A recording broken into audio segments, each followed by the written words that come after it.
sebaliknya itu sebelum terjadi saya akan sampaikan, karena itu yang saya alami, dan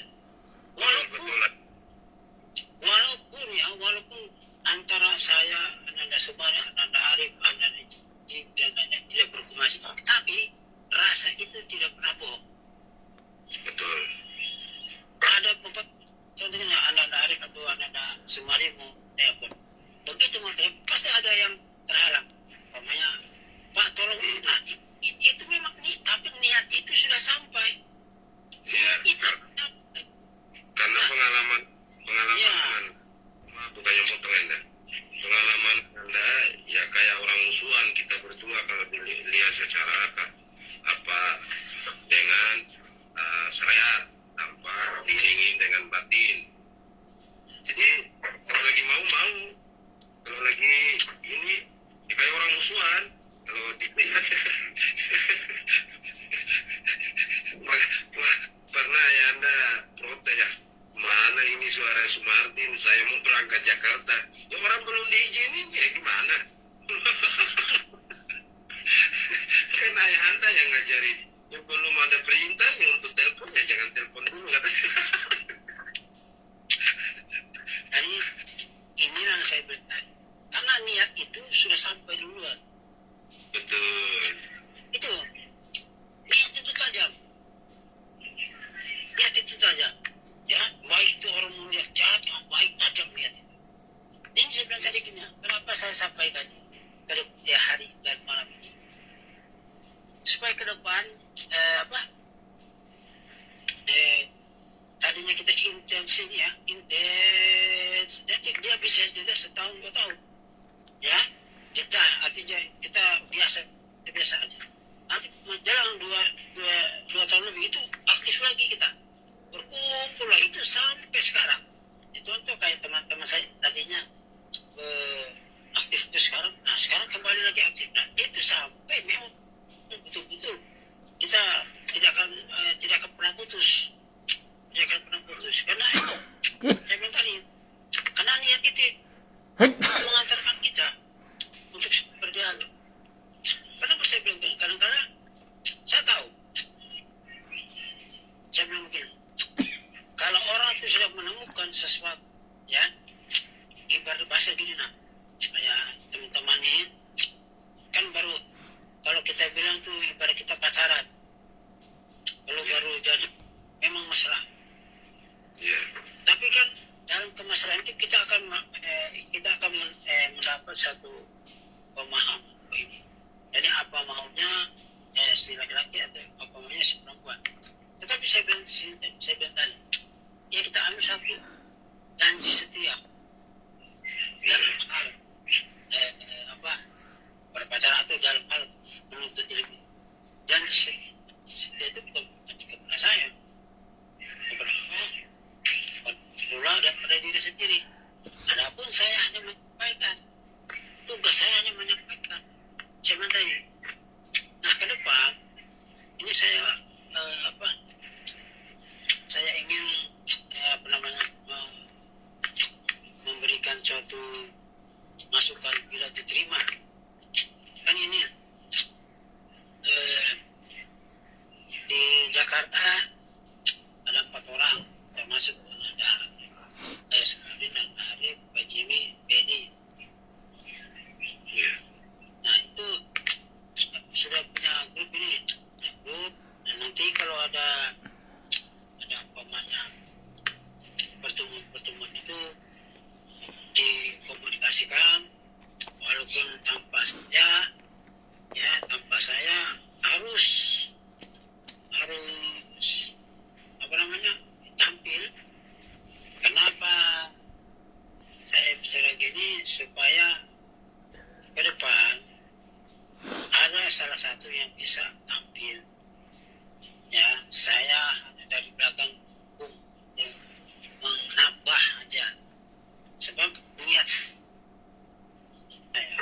di Jawa sana harus ada yang lain, terutama ya rekan-rekan yang dekat lah dulu.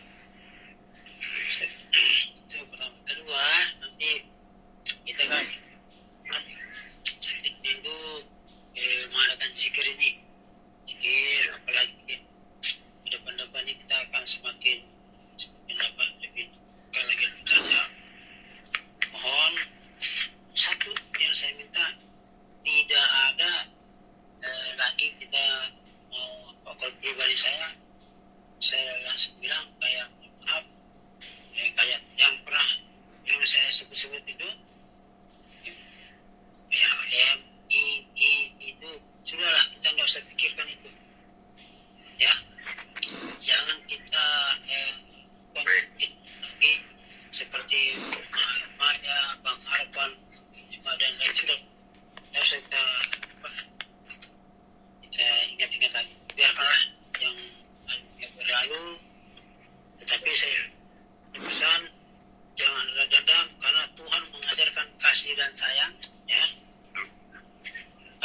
yang itulah yang ada pada manusia. Coba kita renungkan betapa banyak manusia ini bukan Allah, betapa banyak orang mengingkari Tuhan.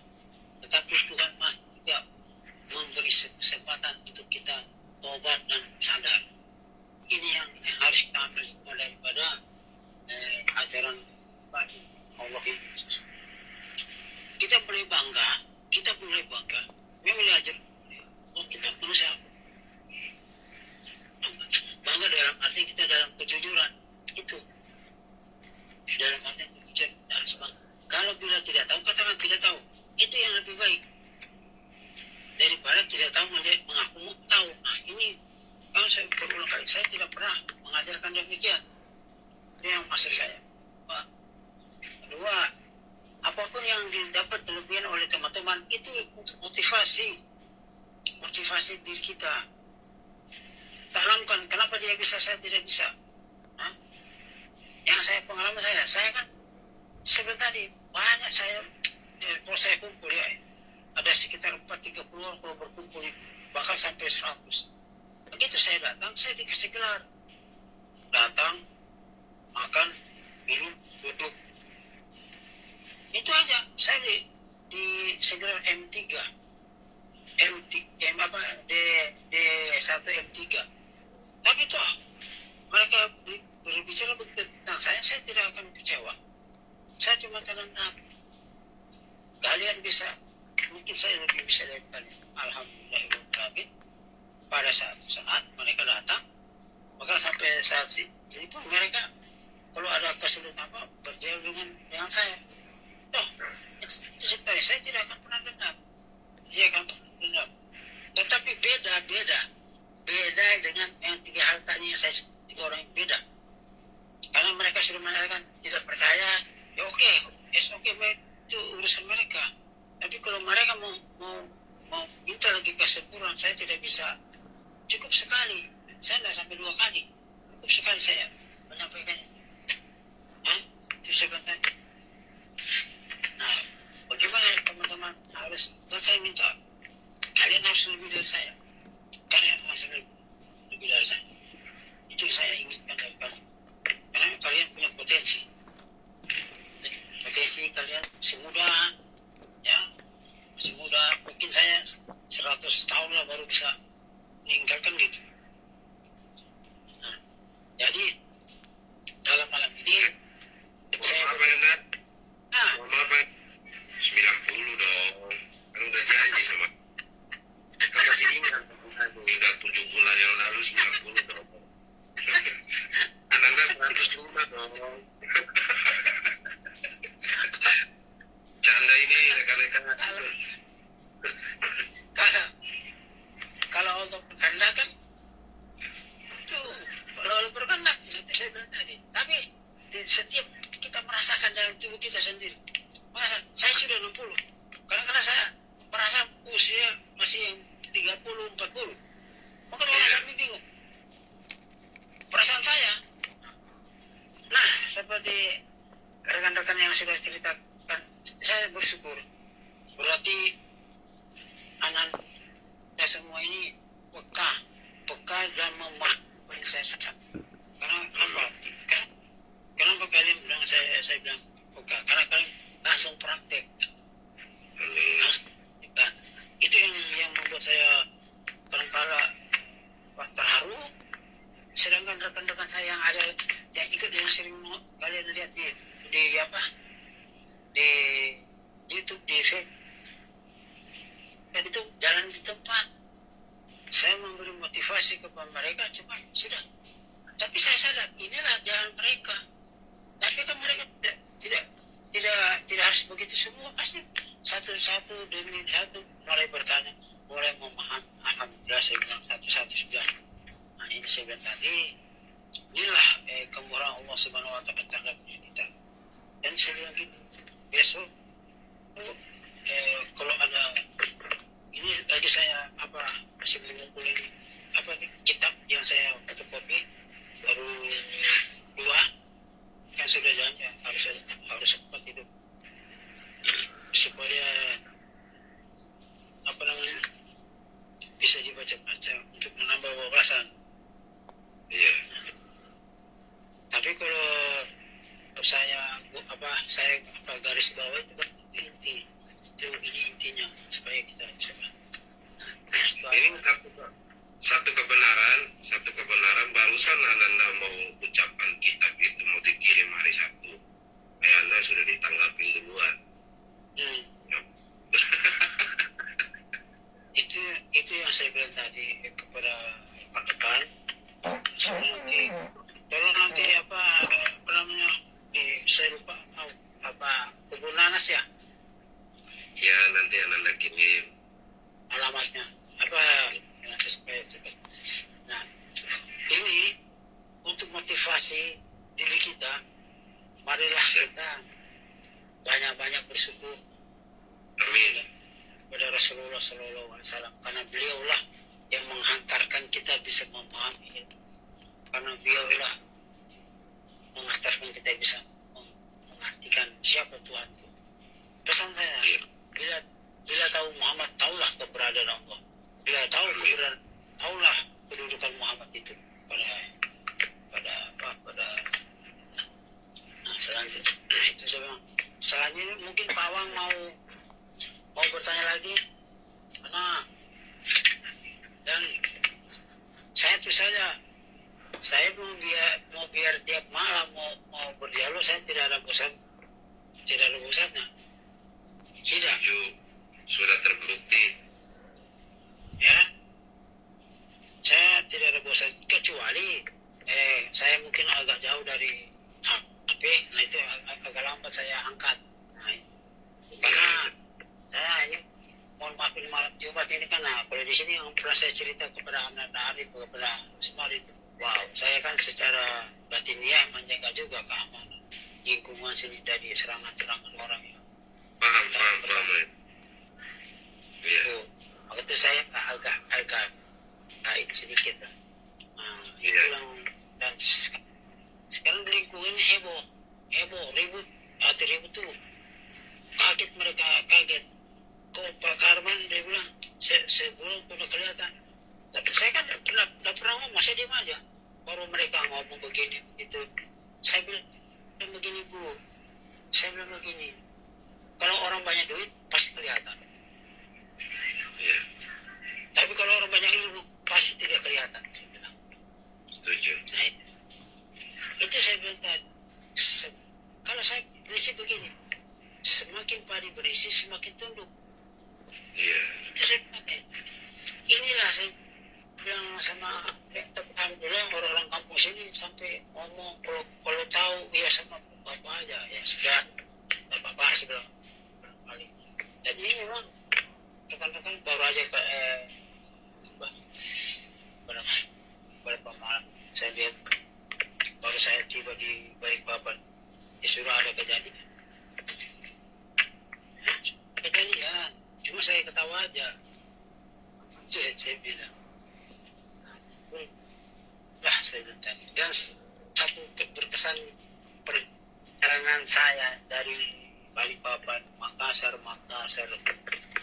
Jakarta, Bandung, Bekasi, itu memang saya dapat sesuatu. Cuma saya belum berkesan. Tetapi waktu saya di Bekasi, saya ketemu seorang, saya bilang saya tidak ada niat apa-apa di sini. Saya bilang, maka saya pesan sama orang itu secara batinnya, kalau Anda tolong Anda bantu lingkungan, bukan merusak ilmu, itu memperbaiki, bukan merusak ilmu. Saya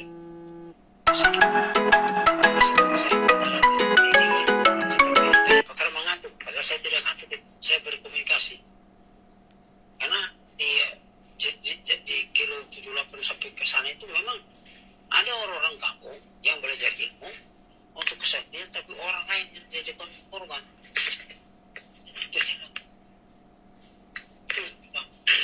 Saya bilang itu sama juga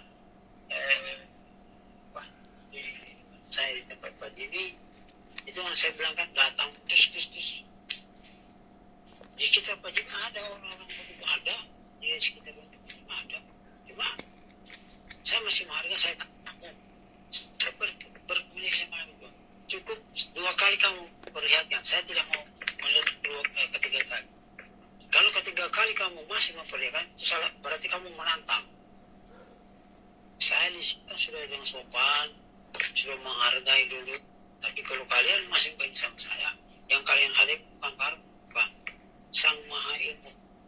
Itu saya berdoa dengan alhamdulillah langsung.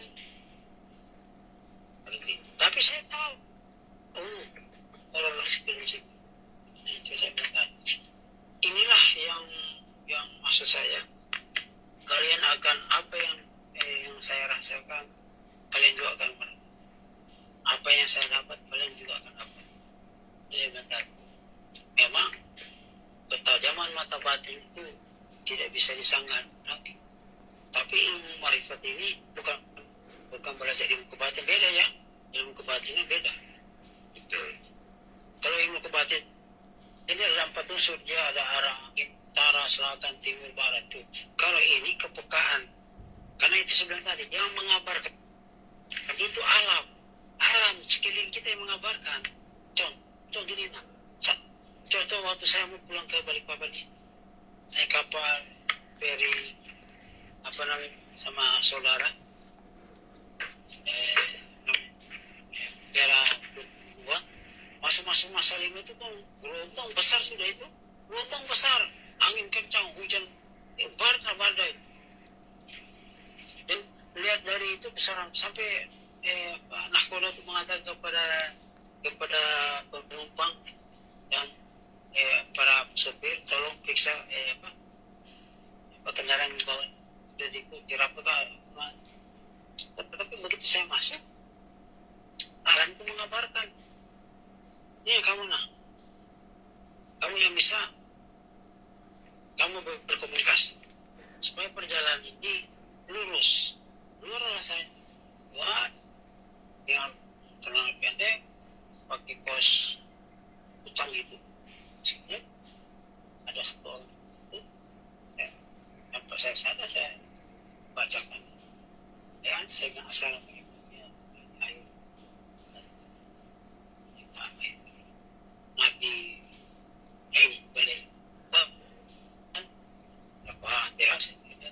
Assalamualaikum ya Musa, assalamualaikum ya penjaga. Mereka kayak apa dia? Baru saya berbicara di atas kapal feri Barindo 2 ada Rasulullah yang mau pulang. Tolong diberikan jalan terus, jangan dihambat, jangan dipersulit. Saya bilang karena air, angin, hujan, apapun bentuknya berasal dari Muhammad. Nah inilah Muhammad. Ini Muhammad kan mau minta. Diluruskan dan alhamdulillah setelah saya ngomong kurang lebih ada 10 atau menit reda perjalanan. Dan itulah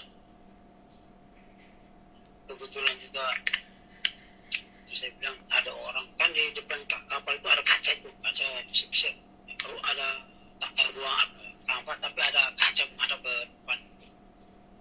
Salah satu orang melihat orang balik dia apa namanya ya pas saya sendiri dia tegur, dari mana? Saya bilang saya dari Jawa pulang ke Balikpapan. Cerita tadi dia cerita tadi setelah bapak berdua dia bilang alhamdulillah saya lihat keadaan mulai apa sampai ada wakilnya nahkoda itu Pak Yanto bertemu dengan saya berbicara. Nah beliau sempat minta tapi saya tidak kasih. Saya bilang mohon maaf. Saya berkata, saya melebih-lebihkan setiap rumah atau tempat saya datang menang insya Allah, dia bilang. Atau setiap kendaraan saya naikin, setiap kapal saya naikin semua atas izin Allah, tidak akan saya bilang tidak akan menang. Itu yang saya sebut. Tanpa saya rekayasa ngomong, tanpa saya terus betul keceplosan sendiri. Dan sempat saya tidur-tidurin alas triplex. Padahal di dalam itu banyak orang. Saya tidur di luar. Jadi orang bingung lihat saya. Pakai celana pendek, kos itu, bangun tidur terbuka. Itu. Akhirnya berapa orang NTB itu lihat saya, kan ada triplex yang bisa mereka harus tidur. Lapar kali. Kemana saya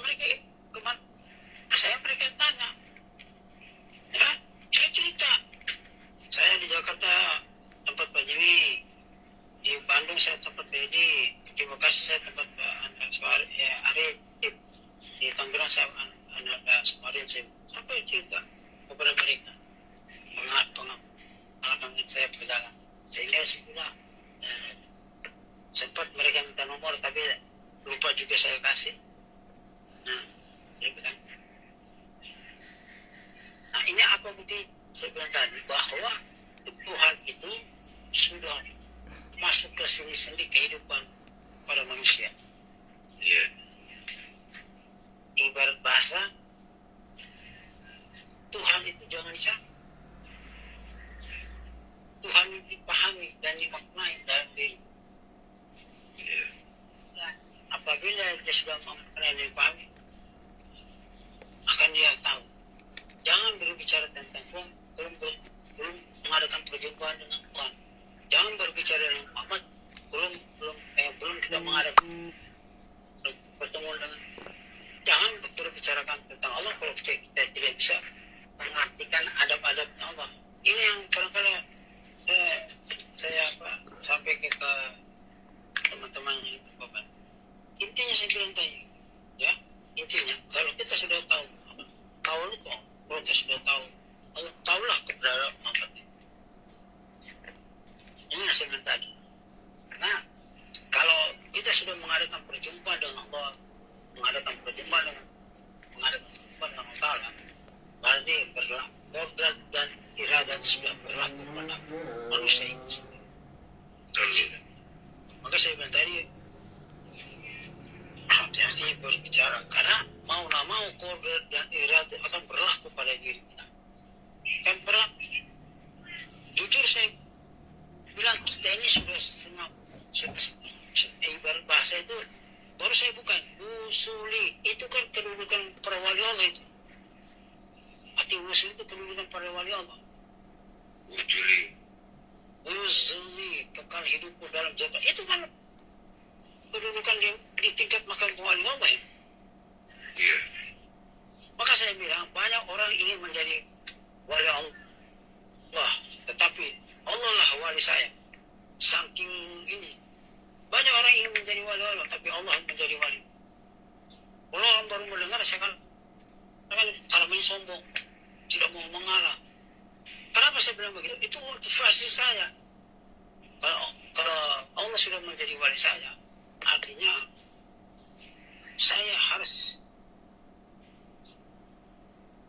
memegang amanah itu. Banyak orang ingin menjadi wali Allah, tapi Allah lah menjadi wali saya. Itu. Saya bilang, kalau sudah duduk di situ, tidak ada cerita surga dan neraka, tidak ada cerita. Pasti dalam masa mahatanya. Ya. Saya bilang sama rekan-rekan supaya bisa dibahas. Jadi bila Wan Adila bertanya, silakan. Siapa mau bertanya, silakan. Apa nanti kita jawab sesuai dengan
motivasi. Untuk motivasi bukan itu dalam bahasa, bukan Allah itu menjadi wala saya. Tidak begitu. Pemahaman dalam ilmu supaya timbullah keyakinan. Nah, inilah saya dia bilang. Tuh. Ya, adapun kita menerima amalan dan masukan-masukan ilmu dari orang, tetap kita terima. Tetapi kita menerima amalan-amalan orang itu dan ilmu orang, kita leburkan, kita sempurnakan, kita pahami dalam poinnya. Nah itu maksud saya. Ibarat bahasa, ibarat bahasa itu kan kalau kita dikasih barang itu, kalau kita bisa poles barang itu kan menjadi suatu nilai. Iya. Ada lagi satu. Kan kita tipu bahasa kiasan riwayat bin doktrin Arab. Nasib memang jadi kalau doktrin dari Arab, tapi bukan berarti kita benci Arab, bukan. Tidak. Nah, kebetulan ya kebetulan Anda mau mengartikan Arab itu kan itu bahasa itu begini. Siap. Arti Arab itu begini. Contoh kayak Bismillahirrahmanirrahim. Itu kan kalau orang bilang itu bahasa Arab, benar. Iya. Bahasa Arab. Tetapi kalau kita mau bilang, kalau kita mau ambil sebuah bahasa Arab, arti Arab itu kan Tuhan. Tuhan, betul. Bahasa Buton, bahasa NTB, bahasa Jawa, bahasa Cina, bahasa Jepang, apapun itu namanya bahasa Arab. Iya, Rob. Karena yang punya bahasa itu Tuhan. Cuma saking pintarnya fikih, ya, pintarnya orang fikih bilang bahwa itu bahasa kalau di Al-Quran bahasa Arab, tulisan Arab atau bahasa Arab. Kalau di kita itu bahasa umumnya bahasa Indonesia. Kan di setiap Indonesia ada punya daerah. Iya. Punya daerah. Ya, ada Jawa, ada Kalimantan, ada Bali, ada macam-macam. Tapi kalau kita mengambil satu faham, bahasa Jawa itu ya bahasa Indonesia juga. Bahasa Madura itu bahasa Indonesia juga. Bahasa apapun bahasa Indonesia itu pengertiannya. Sama juga Al-Quran. Al-Quran itu kan Al-Quran itu perkataan Tuhan, bukan bahasa Arab. Cuma dituangkan ke tulisan Arab. Betul, setuju. Itu banyak orang tidak mengerti di situ. Al-Quran itu perkataan Tuhan, firman Tuhan, tapi dituangkan di bahasa Arab, di bahasa Quraisy lah. Nanti, banyak orang tidak mengerti. Kayak apa ya? Nah, contoh surat Al-Fatihah, surat Al-Ikhlas, surat Al-Anas, surat Al-Falaq. Itu dalam bahasa umum memang surah. Tetapi kalau di dalam bahasa ketauhidan, surat Al-Fatihah itu kan tentang diri. Surat Al-Fatihah itu selalu mengmotivasi tentang diri.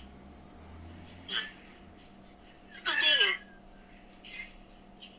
Kalau surat Al-Fatihah menceritakan tentang kejadian manusia. Itu. Pada surat Al-Ikhlas itu tentang kejadian perjalanan Nabi kita Muhammad SAW. Al-Ikhlas. Pada surat Al-Anas itu tentang kejadian rahasianya Allah, ada rahasianya Allah ada pada manusia. Surat Al-Falaq itu mengisahkan tentang kejadian yang batang tubuh itu atau jasad itu Al-Falaq. Ini yang kalau kita mau uraikan pelan-pelan, ubah satu demi satu. Contoh ya, Bismillahirrahmanirrahim, Alhamdulillah. Kan Alhamdulillah, sudah Allah kata aku dan Muhammad satu, engkau dan Nabi itu satu. Alhamdulillah, Rabbil alam, Ar-Rahmanirrahim. Nah, itu kan sudah sudah mengenai tentang kejadian ini. Surah Qul wahad Allah sabna bi'ani walam yakul lahu kufuwan. Tentang ketegasan, tentang ketuhanan. Assalamualaikum tuan-tuan. Sebentar. Dia orang banyak. Qul a'udzu birabbin nas, malikin nas, raja manusia. Tuhan itulah rajanya manusia. Dia menguasai dari kepala sampai kaki. Itulah yang minta. Kalau dulu kolak sarima kolak insan. Kolak itu insan. Kolak itu insan. Kolak Allah. Kolak itu kan insan. Bismillahirrahmanirrahim. Kalau dulu kolak. Ini kan kolak insan. Nah, ini yang harus kita pahami pelan-pelan satu demi satu mengupas arti dan Al-Quran itu mengandung rahasia luar biasa. Saya ya ayahnya ya Kesimpulan untuk rekan-rekan yang baru, biodata singkat dari Sumartin. Syariat minggir, gua mau lewat. Gua nggak butuh doktrinan hukum, karena akal sehat gua lebih besar dari doktrinan hukum. Mereka minggir, gua butuh jalan doktrinan kitab. Jalan gua sudah terbentang dan nampak di depan mata dengan senampak-nampaknya. Hakikat minggir, gua nggak butuh Muhammad. Jadi sebagai sifat, tapi Muhammad sifatlah yang kini butuh gua sebagai penerus bibitnya sifat dengan nama samaran Sumartin. Marifat minggir, gua nggak butuh satu kesatuan dengan Allah, tapi Allah lah yang butuh gua sebagai perwujudan sifat baru, putusan sebagai sekaligus khalifah di muka bumi. Nah, itu ya. Ya, apa yang disampaikan sama Ananda itu kan dalam artian itu sebenarnya tadi tim syariat tarekat kemarin. Kalau sudah sampai di tempat larap syariat nak pakai lagi, tarekat nak pakai lagi, tarekat nak pakai itu nggak dipakai lagi. Sudah menjadi Tuhan, apa yang mau dipakai? Itu maksudnya beliau analis kemarin. Kalau kita sudah menjadi Tuhan, apa lagi mau dipakai? Siapa yang berani menghukum? Ini yang pengertian bahasa itu. Ya.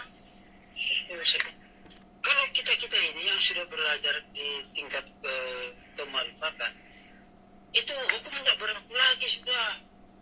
Cuma kita yang lebih paham tentang hukum. Amin. Sebenarnya tadi kita lebih paham hukum. Contoh kayak Anandari bilang tadi di kantor orang itu tadinya semakin baik karena hormat. Kenapa? Kita tahu hukum. Hukum kita tahu apa sih? Jujur. Itu yang membuat kita tahu hukum. Kan kalau kita tidak jujur kan akan dihukum sama Allah. Itu tapi beda dengan orang syariat. Dia sudah tahu jujur itu kena hukum masih dia langgar. Tunggu nanti puasa, dia berpuasa 1 bulan sudah dosa saya terampuni.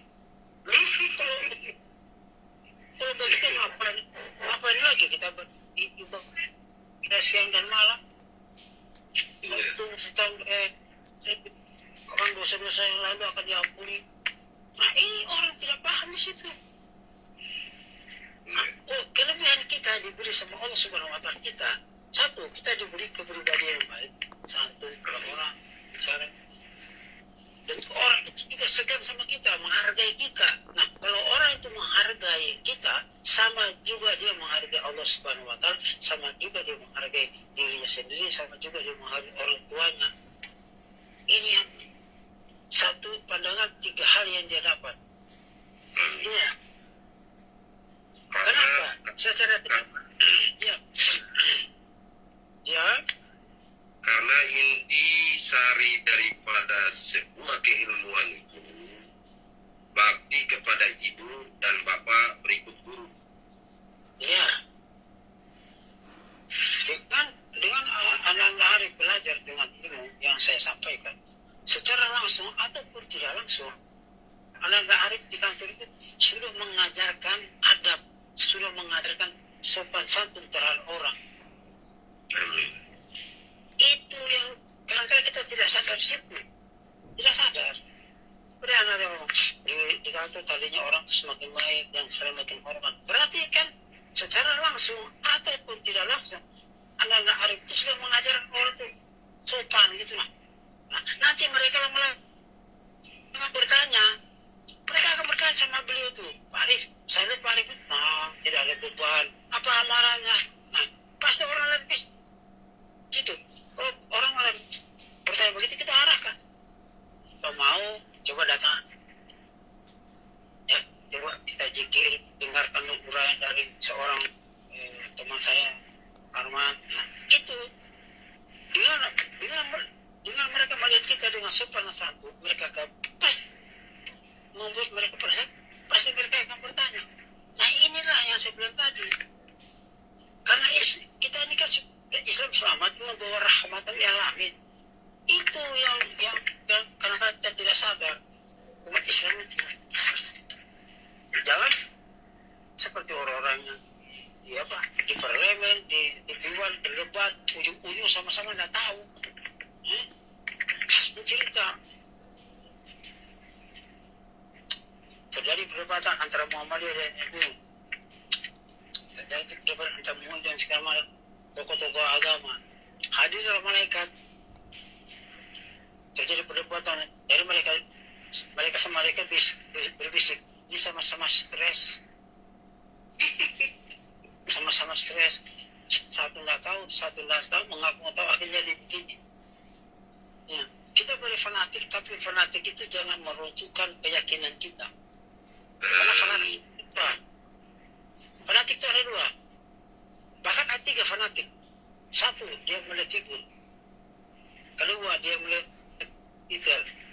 Keempat, dia mendengar uraian kayak itu membuat fanatik kelompok itu membuat fanatik. Nah, fanatik itu belum tentu benar, bisa salah menafsirkan. Boleh kita fanatik diiringi dengan landasan keimanan, bisa. Boleh kita fanatik, tapi jangan fanatik karena saya orang Muhammadiyah. Coba ini saya yang ketawa. Mau datang bulan suci Ramadan ribut antara Muhammadiyah dengan NU dengan PBNU berdebat masalah bulan.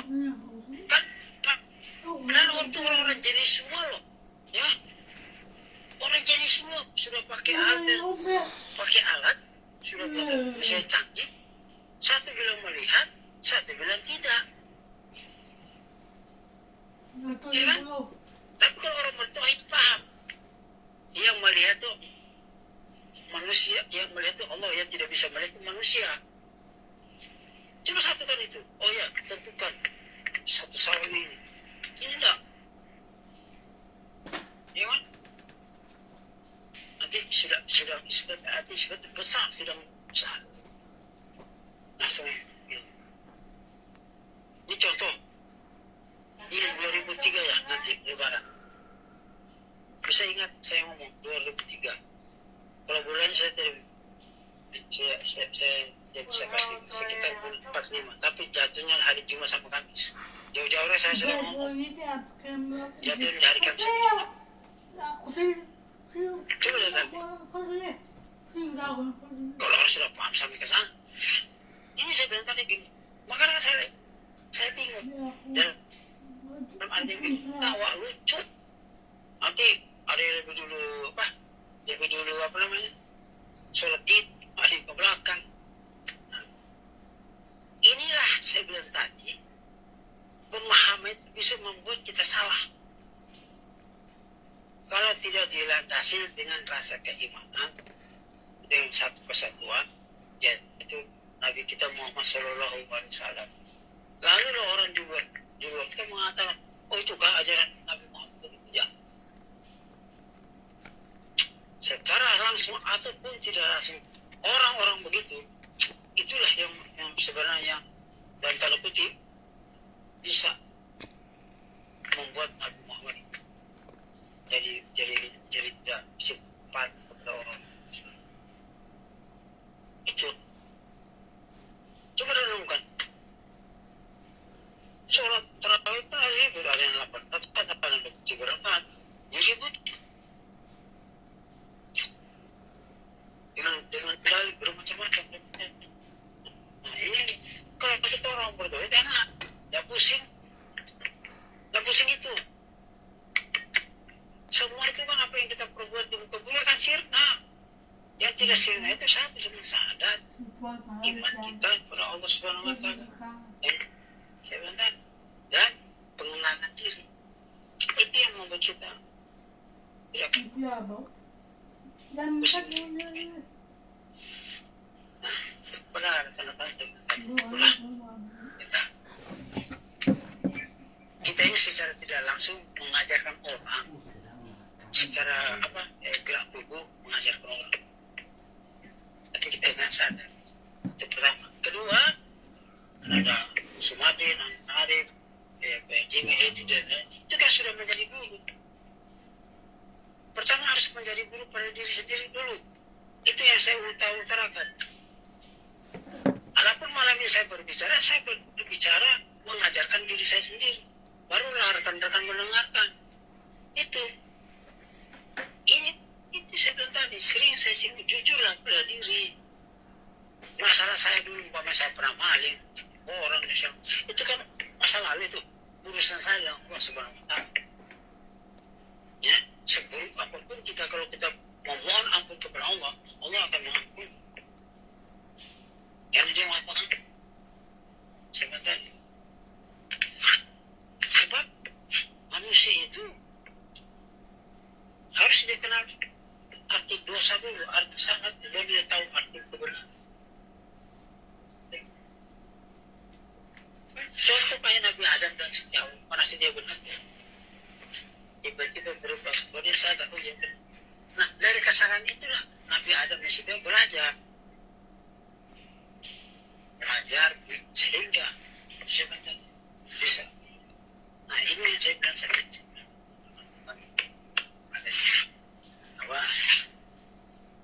kalau umpamanya Bu buat bertanya silakan Bu. Begini ayahnya, Nabi kan dia pesan kita jangan dia tinggalkan dua perkara itu, Al-Quran dan As-Sunnah. Al-Quran itu kan tadi ayahnya dah terangkan, itu kan bahasa Arab, itu kan petunjuk, itu kan Al-Hikmah, itu kan hidayah untuk kita itu kan bahasa Arab, itu kan kita faham, itu Al-Quran. Dan sunnahnya itu bagaimana? Itu yang saya mau tahu. Oh, sunnah. Nah, sunnah itu secara pertama saya jelaskan itu secara syar'i dulu supaya bisa klop. Secara sunnah itu apa sih yang diperintahkan oleh Nabi? Termasuk dalam sholat. Okey, kalau yang saya faham ayah dia kan sunnah itu geraknya, perbuatannya, segala itulah yang dikatakan sunnahnya kan? Ya, tidak begini. Contoh dalam sholat, kita beradab. Sesudah kita keluar sholat, kita beradab juga. Itu namanya sunnah. Pertama, sama tetangga, sama teman, sama lingkungan. Itu artinya sunnah. Itu yang dimasukkan dulu sunnah pada umum. Umpamanya ada orang miskin kita bantu, ada orang minta pertolongan, kita wajib kita bantu. Itu namanya sunnah. Tetapi sunnah yang hakiki, itu saya bilang tadi. Ya, sunnah yang hakiki, pertama, saya bilang tadi, batang tubuh. Sunnah yang hakiki. Maka dalam artinya, Nabi tidak pernah meninggal syariatnya. Memang benar, Nabi tidak pernah meninggal batang tubuhnya kok. Arti syariat itu batang tubuh. Jasad, Nabi meninggal tidak pernah meninggalkan jasadnya. Beliau miras bersama-sama jasad. Beliau miras 2 kali. mirat secara hidup, mirat secara berpulang ke rahmatullah, mirat hilang. Nah sekarang pertanyaan, bisakah kita sebagai umatnya miras? Alhamdulillah kita malam ini bisa miras. Tapi di luar kita bukan miras, Miranda namanya itu.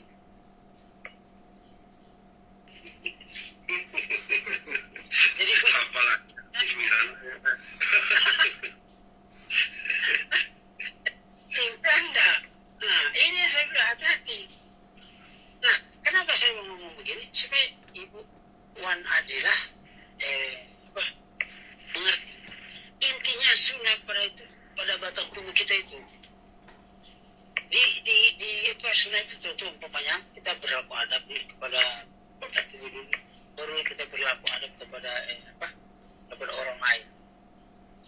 Ini karena sunnah termasuk kita buang air besar tuh kencing atau buang air kita bersihkan mandi, sudah gigi, merapikan pakaian, itu namanya sunnah. Nah, di dalam sholat sudah diajarkan sebenarnya sunnah-sunnah itu. Tetapi yang saya bilang tadi, lagi-lagi orang-orang yang mengaku ahli sunnah wal jamaah, tapi dia sendiri melanggar. Contoh begini mohon maaf, saya tidak menyinggung siapa-siapa. Kalau kita orang ahli sholat itu jidatnya hitam,